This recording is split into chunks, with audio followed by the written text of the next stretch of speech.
Hello, everybody. Welcome to today's show. My name is Spencer Walsh. Thank you so much for joining us here today. Really do appreciate it.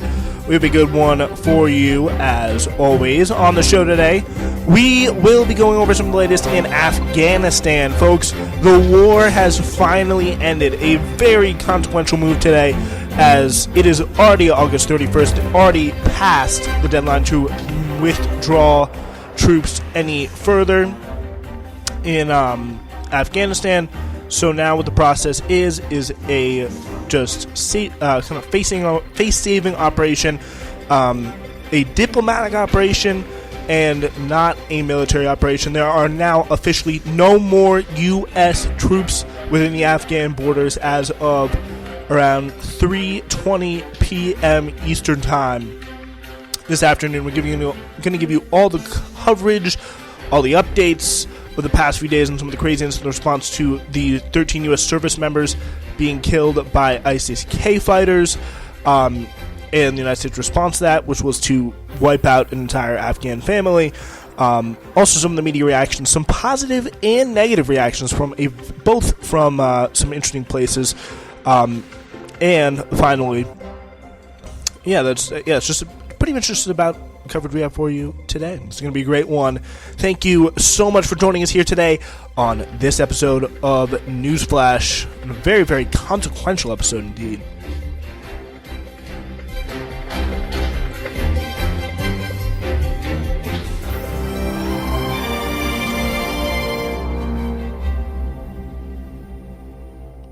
Yeah, so I mean, it really is today. As we start the show, it is an incredibly consequential, and I think it's honestly, contrary to some of the, opinions and takes we're going to hear a little bit later in the show, it is a day, I think, that is a positive day. And it comes after, because it's only really positive because we're ending something that has caused us a lot of pain. I mean, it's positive that you get out of, kind of an abusive relationship. It's a positive the day you stop doing something bad and take a step, maybe not so much in the right direction, but kind of out of the wrong direction, which is what I really think has happened here with Afghan troops leaving, really end of an era in Afghanistan. So General Kenneth McKenzie, head of U.S. CENTCOM, said the United States had finished its withdrawal, ending the 20-year occupation in Afghanistan. I'm here to announce the completion of our withdrawal from Afghanistan and the end of the military mission to evacuate American citizens, third country nationals, and vulnerable Afghans. The last C-17 lifted off from Hamid Karzai International Airport on August 30th, this afternoon, at 3:29 p.m. East Coast time, and the last manned aircraft is now clearing the airspace above Afghanistan. While the military evacuation is complete, the diplomatic mission to ensure additional U.S. citizens and eligible Afghans who want to leave continues. Tonight's withdrawal signifies both the end of the military component of the evacuation, but also the end of the nearly 20-year mission that began in Afghanistan shortly after September 11th, 2001. It's a mission that brought Osama bin Laden to a just end, along with many of his al-Qaeda co-conspirators. And it was not a cheap mission.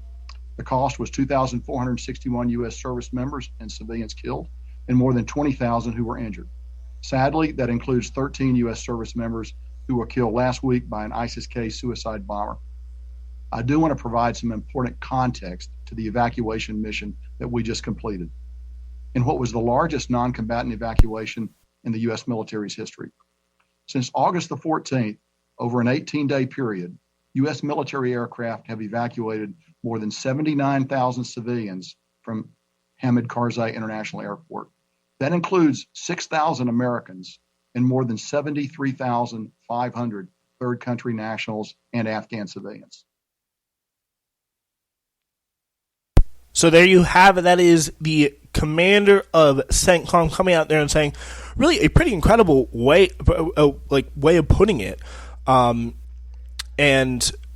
it is, it's very, very, it's very clear to see, it's definitely the end of an era, and definitely, as the last vestiges of the American presence in Afghanistan, departed Kabul airport, halting an occupation that cost more than 170,000 lives and ended with a complete takeover of the country by the adversary the U.S. military spent 2 decades fighting. By any attempt, there's no way of putting this that's not, oh yes, this was a complete failure, because it was. Based on the terms it was put on paper, but I definitely think it's not a failure when so many people are sad it's over and want to keep going, because but if you put it on paper, based on what the on paper purpose of what the United States military is supposed to do, the things they're supposed to stand up for and supposed to protect, by pretty much all accounts. It's a failure. It just is a failure in terms of what we did to that country and the resources that we extract or certain people in our country extracted for their own benefit, and just the really lack of care so many people had in some of the way our soldiers conducted ourselves, the corruption that we enabled, and all that stuff, the corruption we actively took part in, supporting people who just were completely awful, evil people, bolstering the opium trade, all the civilians we've killed, just wiping out a family on our last day, just a perfect way to go out. If you really want to put a capstone on what not just the Afghan war, but the war on terror has been, nuking a family on the way out, really a great way to go about it. So American military leaders have said the United States would continue evacuation efforts and fully withdraw no later than August 31st. Those efforts were wrapped up a full day early, just days after an attack on the airport on Islamic State Khorasan killed 13 U.S. service members and 170 civilians in one of the war's deadliest days. So that ISIS-K attack really did change a lot of stuff, and it really, honestly, in a weird way, it kind of bolstered Biden's point, because what Biden was saying, we cannot be staying here any longer. We just cannot be staying here, excuse me, any longer to put our troops out. We're just sitting ducks here, drawing attention, and the only thing that we would have to do, the thing that we would have to do to really fight these people off is, and it may not even be that straightforward. It's not going to be like, oh yeah, we walk in there and just ISIS-K scatters if we bring enough troops. But that's the thing. We're going to have to bring a lot of troops. We're going to have to fully recommit, and that is what so many people in the establishment have been, fully coming out and openly saying. Leon Panetta recently on the news just being like, yeah, we're going to have to go back in there. We're going to have to go get Al-Qaeda. We're going to have to go get, literally saying Al-Qaeda and ISIS-K are going to work with the Taliban, who, by the way, are diametrically opposed to each other ideologically, to create the next big terrorist attack in the United States. That is what we are seeing from people in the media right now. It's just absolutely crazy. So evacuation flights ended on Monday, and the military finished packing everything it intended to fly out the airport onto transport planes before loading out the remaining service members. So the last Air Force C-17 with the call sign Moose 85 departed at midnight local time, carrying the final remaining American forces, a U.S. military official said. Tonight's withdrawal signals both, again, that the end of this component of the evacuation, and obviously the end of this 20-year mission that began in Afghanistan shortly after September 11th, 2001.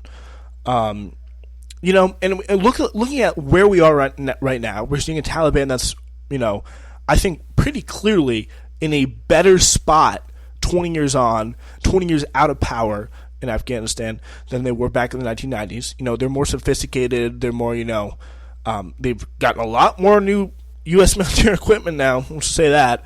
And they are now, they're a lot more triumphant. They're shooting these tracer rounds out there.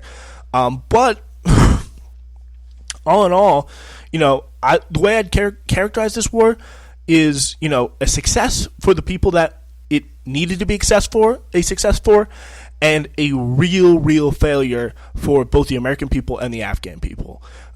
Because we did not see nothing out of this war. We saw our lives, people, in these economically, a lot of times the military just recruits poor people in high schools that, really tragically can't really afford to go to college. They get sent out to these wars, oftentimes really deceived through some pretty dishonest, recruiting tactics, some pretty, subversive, under-the-table stuff. And the next thing you know, you're in Afghanistan, and all of a sudden, you are under legitimate threat from IEDs. Like, you just, I just want to go to college, a lot of that stuff. But, we see what is already, especially, when the kind of fervor of the war on terror died down a bit. Geez, these, look at the 13 service members. Like, all these people there in their 20s. They're people who are babies on 9/11, very, very young. Some of them under 21, couldn't even, have one of those drinks all those bars in America were reserving for them. And that is, to me, really more of a testament than anything. It's people who were growing up before the war even started, now fighting in this war and still dying, still just, keeping this machine, this death machine going in this country for so long. And now it's over. And if we look at the people who ended it, probably the last people anyone would have thought could have ended it, Joe Biden, the consummate warmonger, Anthony Blinken, the most right-wing possible Democratic administration, you thought on paper, in the primaries. They were probably one of the most legitimate right-wing options out there in terms of, actually claiming the White House. And they did it. They ended the war. They probably did something... They probably did something more significant than any other president, positively significant than any other president has done this century, in the last 21 years. There has been, ending this war in terms of in terms of all the interests that Joe Biden had to come up against to do this and to get this done. That is a real testament to the fact that he was able to stand up to. I don't know how he did it. Maybe being not all mentally there helps a little bit, but he did it. The troops are out now. People, the military-industrial complex, the deep state, whatever you want to call it, it has been really, kicked in the pants. This is only, this is, a lot of times people, they want to go, and I do this too. When something actually happens, it kind of, almost subconsciously, you don't even realize it's happening. It kind of gets narrowed down in your mind and deconsequentialized almost. So it's not even that big of a deal anymore. But this is, I really think this is a big deal. The fact that the fact that we are getting out of this war, something that it was well set up to keep going on 20, 30, 40, 50 years, and the people really running it, the people who you see on TV complaining today, for the past half a month, all the people would have been fine with it. They would have been fine with it. That is, in the end of the day, they couldn't care 100, 150 years, well after they're dead, well after their kids are dead. It's all about, and we'll get into this, it's just really all about this kind of really just upholding of, this Western values crap, this idea that America's values are the best, and if we enforce them on everybody, they'll like it, they'll appreciate it. This is really a repudiation of that. And you know what I say? Good, can't come soon enough. Our place in the world, I think, is definitely changing. Our role in the world, which has been to pretty much dominate over the past, the post-Cold War era militarily, just impose our will on everyone, our elite, kind of sucking all the resources out of the developing world, all that kind of stuff, and really not giving it back to anyone here in the United States either. All that stuff. There's still going to be more wars. This war, by any stretch of the imagination, it was not something that most people in the the deep state, quote unquote, valued too highly. But it's not like they have that many other projects going on right now. So this is a big deal. It's a very significant thing. I think this is a real victory to be celebrated. Why? Because it's a step in the right direction, and it's very, very rare that we have those in today's day and age. Because, obviously so many, we had more than 2,400 U.S. personnel and more than 50,000 Afghans dying in the 20-year war. 50,000 Afghan civilians, by the way, that is. In, the 20-year war, in addition to tens of thousands of casualties among U.S. contractors, the Afghan military and national police, insurgents, and others, according to the Cost of War Project at Brown University. Biden said in a written statement that he would address the nation on Tuesday to mark the end of the war. For now, because you got to dope them up a little bit first. For now, I will report that it was the unanimous recommendation of the Joint Chiefs and all of our commanders on the ground to end our airlift mission as planned.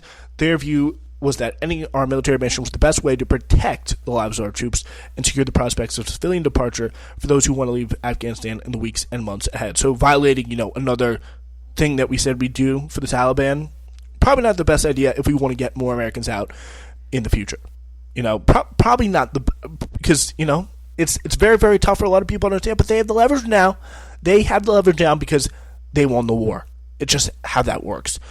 So senior commanders made the decision a few days ago to depart unannounced, roughly 24 hours before the withdrawal deadline, two military officials said. Commanders wanted a cushion just in case there was security challenges or a plane broke down last minute. Stormy weather forecast for parts of Monday and Tuesday was another consideration as well. There were also some concerns that hundreds of Afghans could try to swarm the airfield in desperation on the last day, in a grim repeat of the chaos set up by the initial flights after Kabul fell on August the 15th. The risks posed by one more day of potential attacks by the Islamic State also loomed large. Another big consideration people had, which makes a lot of sense. On Monday morning, the U.S. military shot down rockets it said had been aimed at the airport, and a day earlier, the U.S. drone blew up a vehicle in Kabul that the military said was also laden with explosives. The Afghan commandos, the remnants of the Afghan security force, who were helping the Americans at the airport, were among the last to be evacuated, along with their families. General McKenzie said. The Defense Department officials said separately that the Afghan commandos were on one of the last planes out. As the last elements of the 82nd Airborne Division and Special Operations Forces boarded their gray C-17s, the security cordon around the airfield grew tighter like the Alamo, said one military official tracking the final hours into the last transport plane was aloft. Control of the airport was left in the hands of the Taliban, whose fighters celebrated by firing guns into the air. A senior Taliban spokesperson, Zabullah Mujahid, took to Twitter early Tuesday and declared, "Our country has achieved a full independence, thanks to God." And right on the way out, of course, here, this is our next story, the United States having a little bit of, repeat, just to get back into the fun of the last 20 years, by killing a family. A Sunday drone strike. This last piece was from courtesy of the New York Times. Now we go to The Intercept with Murtaza Hussain. A Sunday drone strike in Kabul, initially claimed by U.S. officials to have destroyed a car packed with multiple suicide bombers, reportedly killed 10 civilians from one family. So, yeah, you got the 2-year-old with the vest, got the 3-year-old with the vest, just really sick stuff. And what I want to know is, this has been happening since 9/11. This has been happening, for quite a long time. It's like, we got a bazillion terror, we got, a school bus full of ISIS fighters. They're all stacked on top of each other. What a surprise. Oh, wait, was it kids? Oops, how could we have figured it out? I don't get what the point is to, how this keeps happening. Either we have, very evil people controlling this stuff or very dumb people. I don't really quite know. But, the thing I do know is that no one talks about this, and none of it, ever seems to end. One of the dead, according to the members of the Ahmadi family who spoke to reporters, was an Afghan military officer who served as a contractor for U.S. forces as well as work at a charity organization. Really horrific stuff. the youngest alleged victim in the Samadi family was a 2-year-old girl. More footage shared on social media showed the burned bodies of several children, as well as photos of the victims before their death. Americans said the airstrikes killed Daesh members. A neighbor of the family angrily told reporters after the strike, referring to the Islamic State. This is the Daesh. That's what they call it in Afghanistan. Where's the Daesh here? Were these children Daesh? Lying about it, just completely, what the United States like to do is not, technically lie about it, but just like, oh, we are still assessing the situation for civilian casualties, and then the media officers forgets about it, and, no one gets back the fact that, yeah, there were some serious civilian casualties. And by the way, this is the stuff that we've been doing for the last 20 years that does nothing but, build up resentment, build up hatred, and build up future people that want to come up and do the things that the terrorists on 9/11 did, or the terrorists any other time that wasn't, an FBI entrapment plot. There's actually, like Pulse nightclub, for example. Like, that is what they are, that's what they're all about. Like, this is why. This is a big reason why here they hate America. Like, if you're I don't know about you, but if I'm in Afghanistan, like, for example, father or older brother, and my 2-year-old sister and 6 or 7 other of my family members, I think it was actually 8. Sorry, no, 9 other of my family members were killed. I mean, it's horrific. But if I was still alive in that family, I would not be, raising flags to America. I would be like joining the Taliban or something like that. I would be, I would be grabbing my gun. I would be, I'd be furious.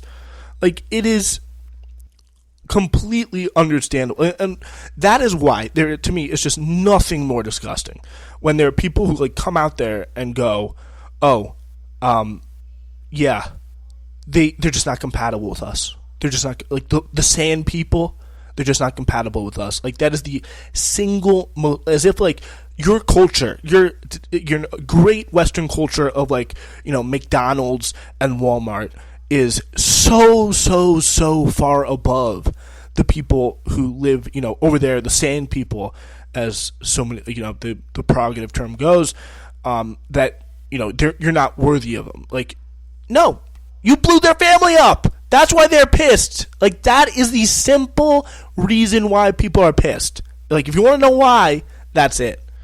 So the drone strike hit Khawaja Burga, a working-class residential neighborhood in Kabul, which is said to have killed numerous members of the Ahmadi family.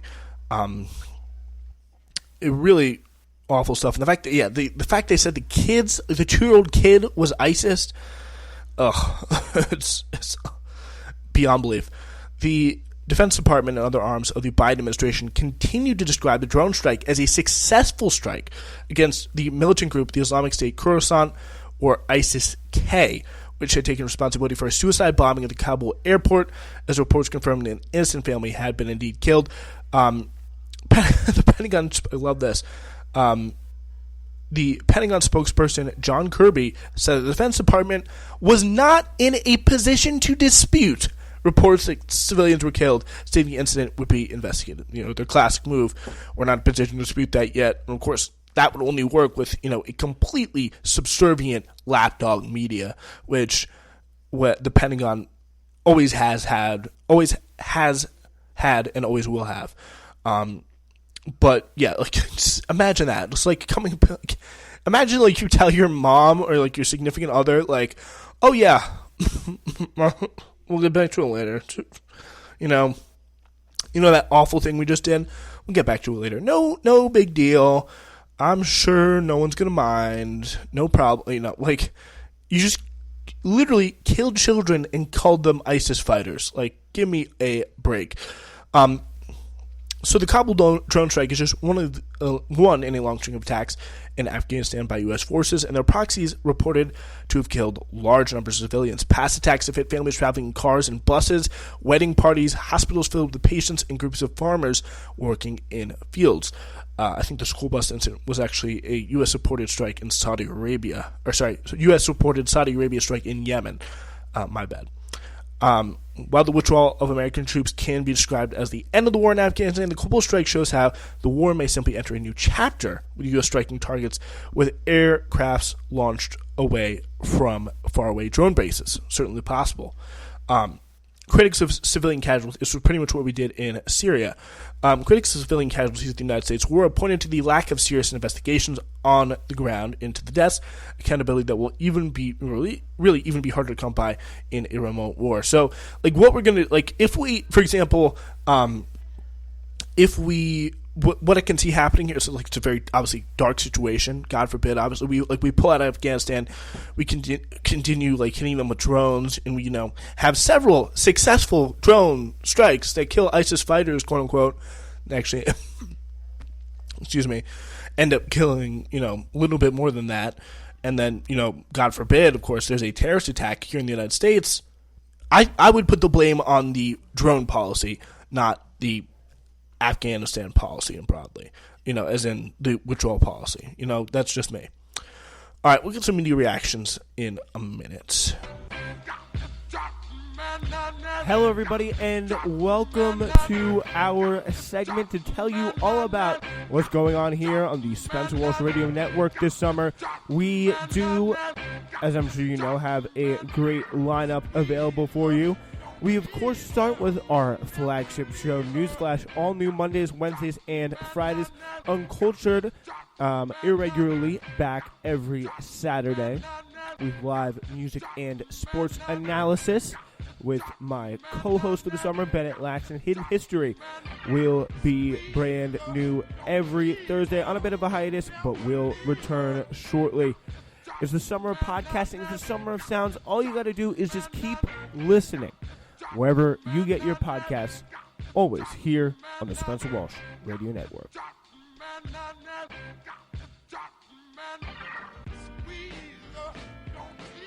All right, ladies and gentlemen, let's get on to some media reaction. We're getting a little bit of an article now this time. It's actually something I'm very, very surprised. This is David Rothkopf in the Atlantic magazine, which is a magazine that I like to call the North Atlantic Treaty Organization magazine. It's very pro-NATO, folks, just putting that out there. So he's a author, commentator, and former senior government official, and host of the Deep State Radio podcast. I'm interested to hear a little bit more about his background, get a sense of what, where he's coming from on that. That would be very interesting. But America's longest war has been, by any measure, he writes, a costly failure, and the errors in managing the conflict deserve scrutiny in years to come. I think, right off the bat, I got a little bit of a problem with the framing here. It's like the point of it was not, to go in and manage to spread democracy, to, make everybody happier and make things nicer. No. Like, it was about getting in there, it wasn't really even about, like, they let bin Laden go. They're like, they had the opportunity to negotiate. Taliban willing to give up bin Laden.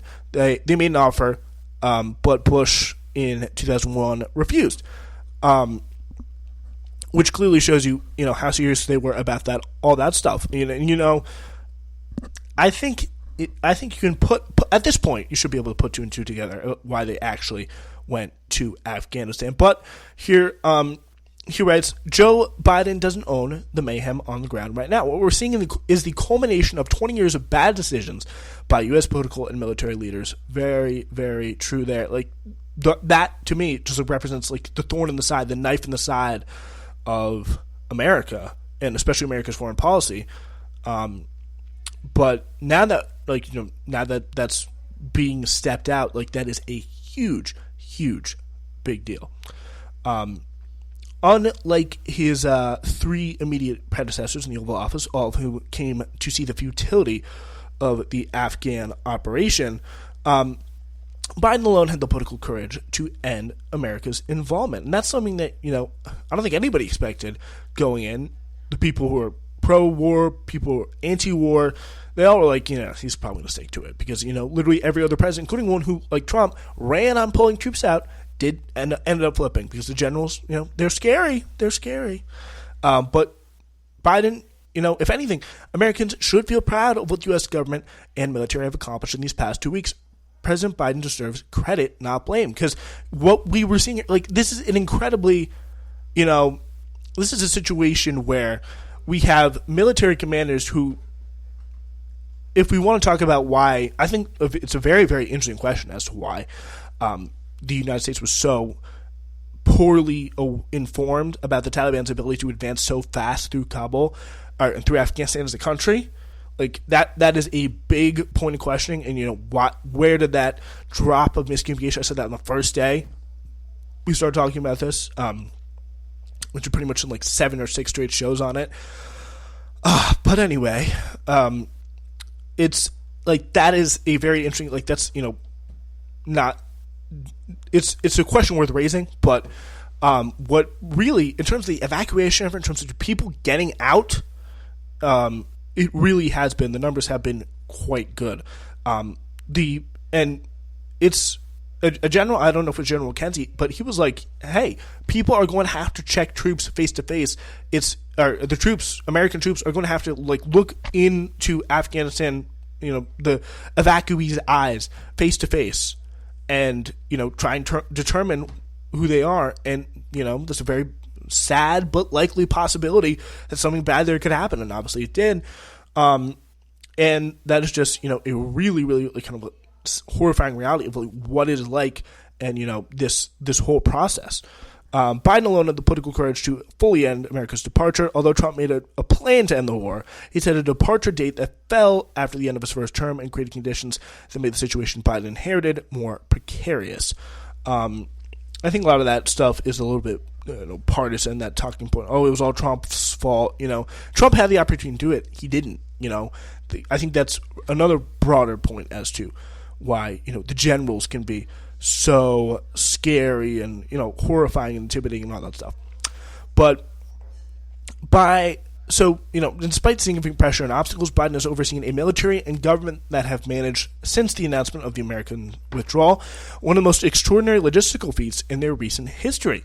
By the time the last American plane liftoffs in Hamid Karzai International Airport on August 31st, the total number of Americans and Afghan allies extricated from the country may exceed 120,000, which is pretty impressive. In the days following the fall of Kabul earlier this month, an event that triggered a period of chaos, fear, and grief, critics, pretty much everybody, castigated the Biden administration for its failure to properly coordinate the departure of the last Americans and allies from the country. The White House was indeed surprised by how quickly the Taliban took control, and I think that's going to be interesting to investigate why. But critics have argued that the planning both would have somehow been able to stop the Taliban victory and might have made America's departure somehow tidier, more like a win, or perhaps even a draw. That's a great one. The idea this whole thing would have been a draw if they had left. The idea this is anything other than like a complete and unequivocal loss is just hilarious. The chaos, many said, was symptomatic of a bigger error. They argued the United States should stay in Afghanistan, that the cost of remaining was worth the benefits of a small fighting force. Former military officers and intelligence operatives, as well as commentators who had been long advocates of America's presence in Afghanistan, railed against the Biden's artificial deadline. Some critics were former Bush administration officials or supporters who had gotten the U.S. into this mess in the first place. Which I think is a really important point to highlight here. All the people who, are responsible for this disastrous failed policy throughout the Obama administration, throughout, especially throughout Bush, getting on TV and just, acting like, oh, this is just the end of the world. It's really crazy, absolutely really crazy. But some were, again, these Obama administration officials or supporters who doubled down on the investment of personnel in the country, and later, when the futility of the war was clear, lacked the political courage to withdraw. Some were Trump administration officials or supporters who had negotiated with and helped strengthen the Taliban with their concessions in the peace deal, and then punted the ultimate exit from the country to the next administration. And that's, the punting part is definitely a fair criticism, but, you're going to have to make peace deals if you want to end a war sometimes. It's just like, that's how it works. And to make those deals, you're going to have to give concessions. Like, that's how a deal works. I can't really get too mad at Trump for actually, making a deal to try and bring peace, which is what any president, in my opinion, should do. But it does say, a lot more. Like, this is of all the people, Biden was the one. Biden was the one to do it. I just keep coming back to that. It's like, who would have thought that Biden would have been the one to do it? And again, the idea that all these people coming hilariously on the TV from these past 3 administrations, especially the first 2, and coming out acting like they are now these sage voices that everybody in the establishment needs to listen to, and everyone at home too. Because they're right, they have all the credentials. They're in the respectable administrations, and they kind of got to be right. But like every single decision they made is why we're having this discussion in the first place. An NBC News reporter had a little bit of a crying fit. Maybe that's going a little bit too harsh, but a crying fit about us leaving in Afghanistan. We will react to that next. By the way, shout out to Lily.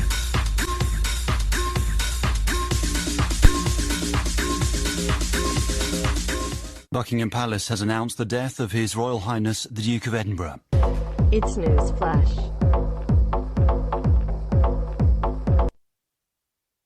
All right, so we have this guy, Richard Engel, who I actually kind of feel a little bit weird about doing the segment, actually, because he is the uncle of someone who I just finished going to high school with, so it could be a little bit awkward.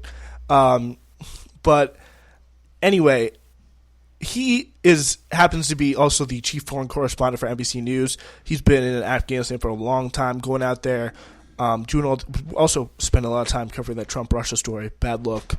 But here he is talking to Nicole Wallace. By the way, former press secretary for the Bush administration, was out there making all these defenses about the Iraq war. And now she's on MSNBC, the Biden network, literally, with Richard Engel, and they're shitting on Biden. Could it get any better? Love to see it. Let's take a look.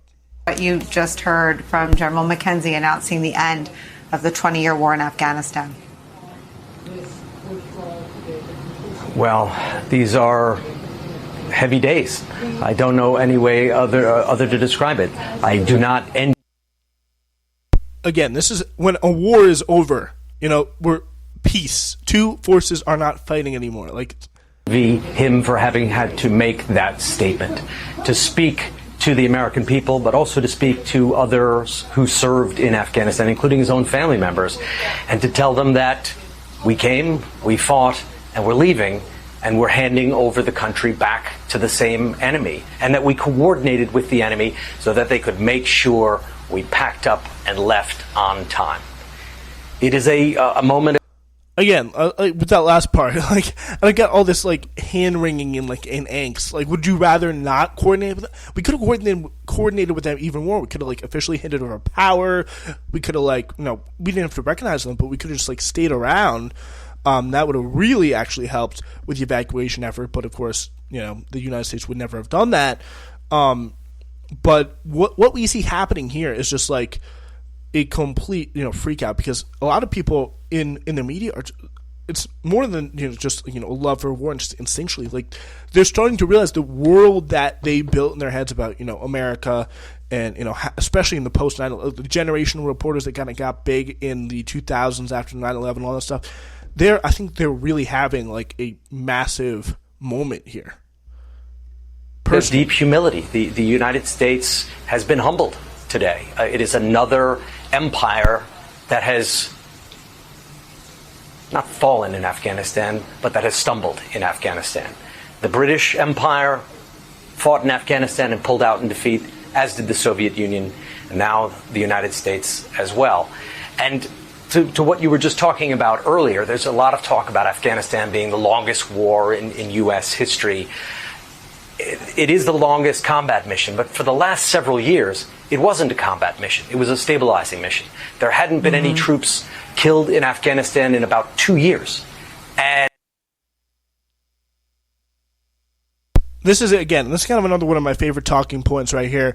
Oh, it was, a talking point that I've heard some of the most this again is supposed to be a hard-hitting foreign journalist out there in the field, the Clarissa Ward of MSNBC, and here he is spouting like pretty much direct like Raytheon defense industry like general talking points here about just like this. No one was even dying. It was a war. It was like it's a stabilization mission for the last few years. No one died. Like, but Trump made a peace deal with the Taliban that's been in effect for the last 2 years. That's why nobody died. And you killed them for it. You were like, oh, can't make a deal with the Taliban. That's ridiculous. You know, like this is the worst thing ever. But in the end, you got to make a peace deal if you want to end the war. Like it's got to happen at some point or another. Yeah, just this real weird understanding. And the costs had been reduced significantly. There was about 3,500 troops there that were holding it together who weren't dying. And with their withdrawal... Again, because there was a peace deal leading up to an eventual withdrawal. Like, those troops were always going to leave because Trump had, for the past 2 years, negotiated a peace deal that eventually led to a U.S. troop withdrawal. Like, am I going crazy here? Like, am I forgetting something? Because like this just seems so obvious to me, and it seems like someone like who's appearing on NBC should know that stuff. Like it's not a crazy thing. But again, CNN the other day again let Leon Panetta go on and claim that the Taliban are going to boost ISIS X or K or whatever the hell to take over the world next when they hate each other. And it's known to anybody who takes a second to read about anything going on in the Middle East. Like it is that clear. And like you're left with only one other conclusion, which is they're like political actors pushing a point, and then doing it so uniformly it doesn't even look partisan. That's the danger of it. It's everywhere. It doesn't stop, and it's really all encompassing. They don't call the national security states or the deep state the blob for no reason. You saw quickly the collapse of the entire country. There's going to be a lot of debate whether that was the right decision. Most Afghans do not think it was the right decision. Most Afghans never saw those American troops, did not feel occupied by those American troops, felt comforted by their presence. Okay. We're going to make that claim. What about the family members of the people who you just killed 2 days ago? 2 days ago, you killed a family member. Or 10 people of a family 2 days ago, called them ISIS, and then you have your like best agent turn around on TV and say, "Oh, it was a comforting presence." Afghans were comforted by U.S. troop presence. So make that like, kind of case generally is just sadistic. Like, ugh. And their withdrawal emboldened the Taliban, as did the deal signed by President Trump. If you go back, and I'm not trying to get into the blame game in politics. Again, the fact that they were emboldened comes also from the fact that they were winning in a conflict in their country. There are many in Washington who can do that. But I was in Doha, I'm in Doha now, when that deal was signed. When the deal was signed by President Trump, the Afghan government, which was already weak, was not even invited. President Trump made a deal directly with the Taliban, and the deal was effectively, the country is yours. That undercut the Afghan government tremendously. Then there was troop presence. The troops the government continued to sustain. There was reduced level of violence. And then the government was undercut again profoundly when the Biden administration rapidly withdrew troops with very little coordination with the armed forces of Afghanistan. And again, this is a government that the United States put in place, completely supported, and able to do incredibly corrupt things, and we're supposed to feel bad for it because the United States did not like invite it to the dinner party or whatever the hell. Like, again, there's no mention of the fact that $2 trillion were spent in this project, and they created literally a fake government that just did not do anything, did not like administer anything, like would literally just pay salaries of soldiers that wouldn't even be hired, and all the money would just go to the generals. Like, that was the level of corruption that was going on. And you wonder why the Taliban fell so gained so quickly. How could that have happened? And no one knew about it. No one could have stopped it. With the government itself. So it was given a first blow by Trump, and then a death blow by the Biden administration. And they collapsed. And the Taliban moved in, and they're going to be there for a while. They have tremendous amount of weapons. They have tremendous confidence. And who is going to go in now? What power is going to go in and undo them? A whole generation of Afghans have been brought up under the umbrella of an American presence there. The life expectancy in Afghanistan went up dramatically. Girls rushed back to school. Music academies opened and thrived. Afghanistan changed profoundly. It was not always just a war zone. For the last several years, there was a degree of stability. There was a degree of hope. And as we talked about on Hidden History, before the United States started getting involved, it was actually a very successful, stable country, just back 40 years ago, like in the Cold War era. But again, nobody talks about that. Also, very interesting to see, like this, we have this mainstream coverage, and it's so completely slanted, and it's coming from so many different angles. And like, honestly, I gotta feel like a little bit more like sympathy for like some of these Trump supporters, because if you see what's happening here, like coming from all sides and saturated, like when you're so sure of something and everyone's telling you it's not, like that's a very like telling you you're wrong and you're crazy. Like it's a very like disaffecting, weird experience. And we see something that's been for such a failure, and we hear like tons of stories. Like I personally, like, you know, you see stories all the time about the atrocities committed in Afghanistan, like the one just days ago, with the U.S. civilian response, like just claiming that, oh yeah, we killed a bunch of ISIS fighters. It was a family, and then none of that is properly accounted for. None of the people who made the mistake of this war in the first place, none of them get any accountability. And instead, it was just completely, like, Biden finally pulls out.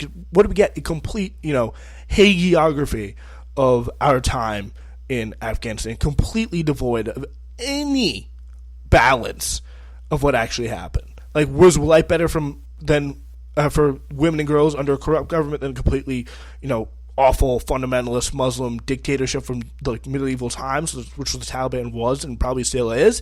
Yes, but were civilians also killed, drones, all that stuff? Yes, and I think it's important to say both of those things, and you're never going to hear that in the media, except for Newsflash, which is why you should keep listening. We'll be back tomorrow, probably the morning sometime, for another episode. Until then, thank you so much for watching or listening. It's been Newsflash.